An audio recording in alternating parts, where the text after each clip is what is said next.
yung may... Kailan yun? Kailan yun? Tagal na yun. Ilang taon pa yun. Kailan yun? Kaso noon hindi ko may angat na ngayon. Naiangat ko na. Naiangat mo na? Okay. Ang Problema mo ngayon? Dito nangangalay. Ito, medyo manid na nga eh. Pati hanggang dito. Pero, Kirot. kailan nagsimula ito? Mga ano na siguro, 3 weeks. Bago lang.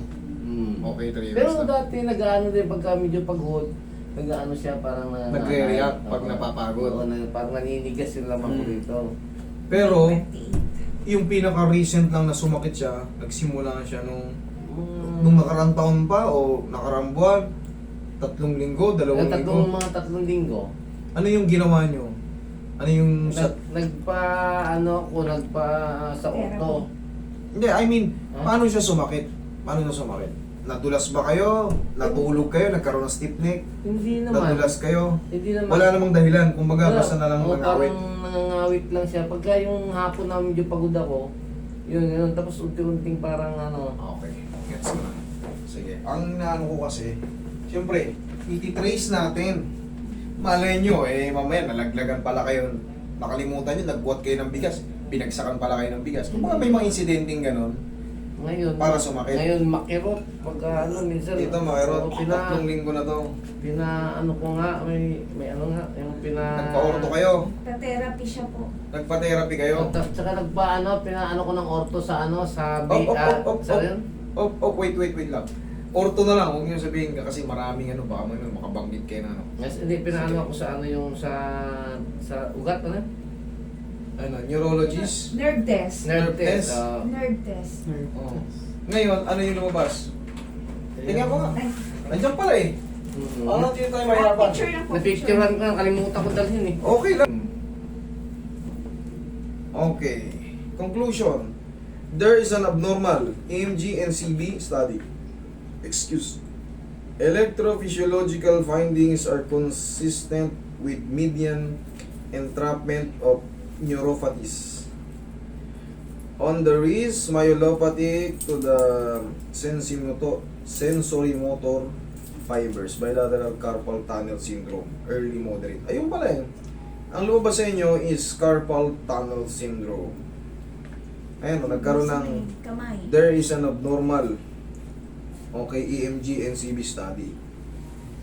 Meron po kayong tinatawag neuropathies. Ano yung neuropathy?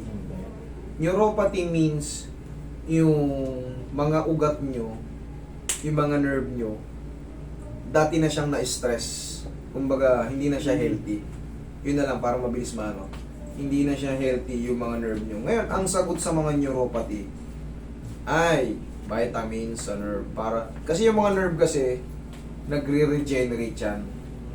Hindi katulad ng mga disc na napirat. Ito, mga to. Hindi na nagre-regenerate yan. Pero yung neuropathy, kailangan lang yan stretch, proper, yung mga konting papawis, yan, mga stretch lang, tapos vitamins sa nerve. Yan po ang sagot talaga dyan. Nung nakaraan, nag-inom ako ng Neurobion, yung 20 ko, hindi ko pa nauubo. Kaya kayo binibigyan ng ganyan kasi nga dahil yun sa lumabas na findings. Kasi nagkaroon nga ng abnormality sa mga ano nyo, kaya tinawag na neuropathy. Ang ibig sabihin ng neuropathy sa mga nerve problem. Actually, part ng ang neuropathy is part ng yan medyo malawak yan, part ng yung diabetic. Diabetic po siya.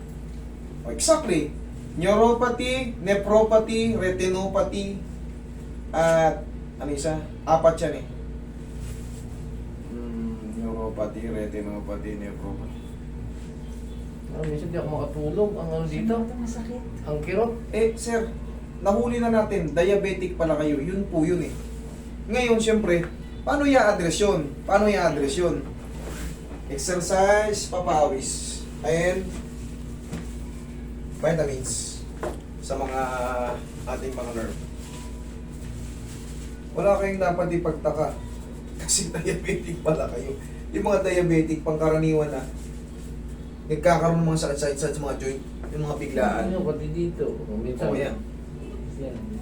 Dito naman sa mga daliri, nakalagay rin doon, carpal tunnel syndrome. Minsan yung parang naglalak yan, tumitigas. Ay. Ayan, yan yung indikasyon na medyo nagsisibir na yung ano. Yung pain lang kasi po ang hindi niya maano.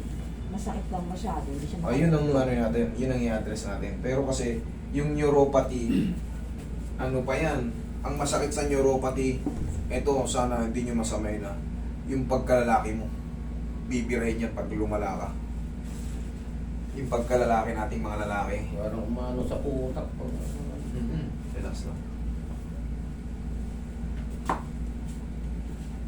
Yung nephropathy naman, overdose sa gamot. Overtake ng gamot.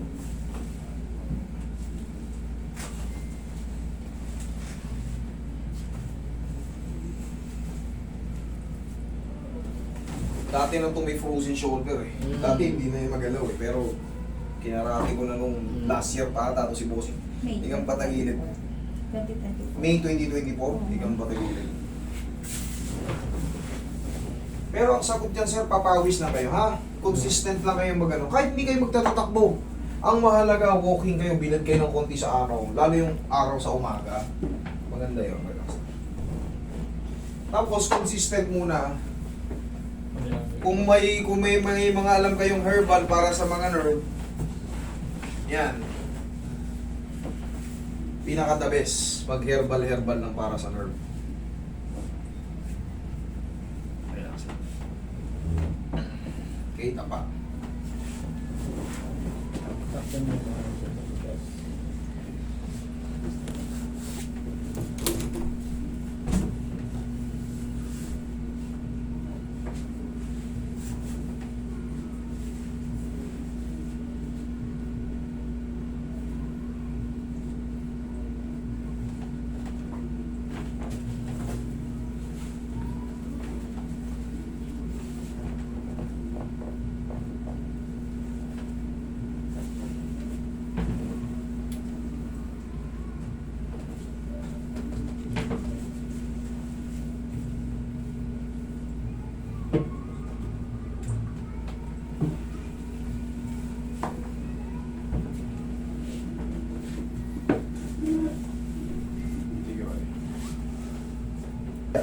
Yun kasi ang ano nun eh.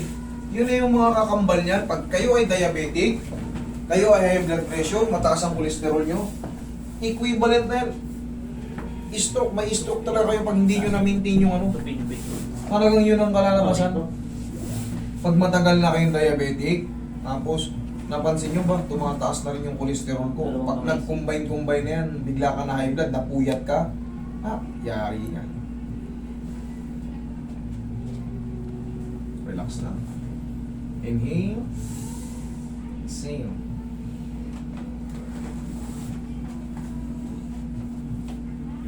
Diyan lang muna.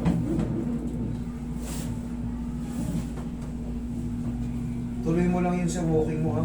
Kasi meron tayong tinatawag na second wave. Third wave. Yung iba nag 7 wave pa. 7 stroke. Marami nang pumunta rito ano. Pero yan, kailangan sa pagkain nyo, hindi na yung dati. Bawasan nyo yung prito-prito ni sir. Kahit pa paano, kung may mga gulay-gulay kayo, tambog-tambog lang, pinakulon sa luya, kinamatisan. At bawas sa kanin, di baling malakas sa ulam. Mga isdang nilaga-laga lang, di baling malakas sa ulam. Di baling met-maya kumakain. Kung mga prutas-prutas naman, kuya, nagpapapakay ng langka, avocado, saging, orange. Di baling met-maya kumain.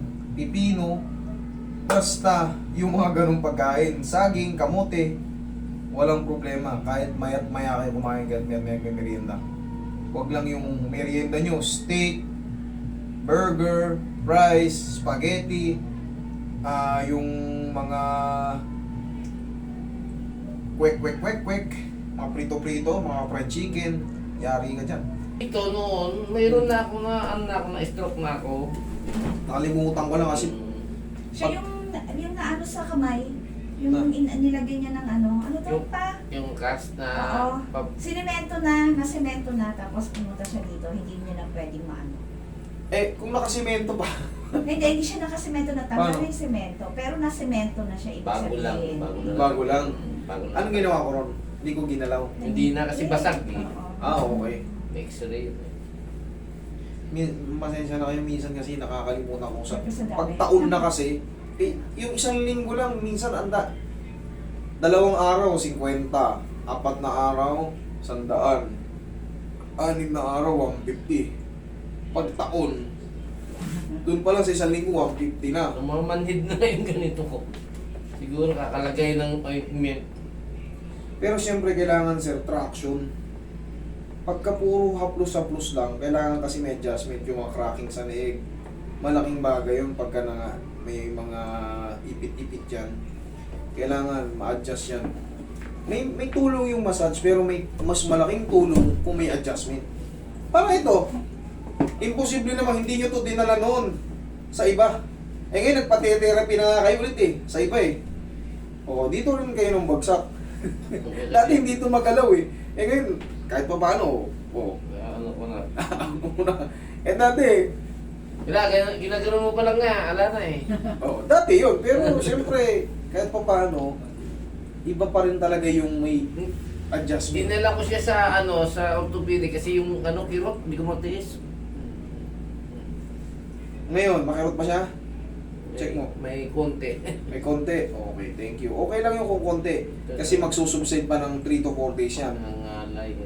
Pagka ganun, antay-antay lang tayo ng 3 to 4 days. Parang ito lang din yan, sir. Noon, hindi natin magalaw Pero katagalan, kita mo? Sabi ko sa iyo, sundin nyo lang yan, mga payo ko.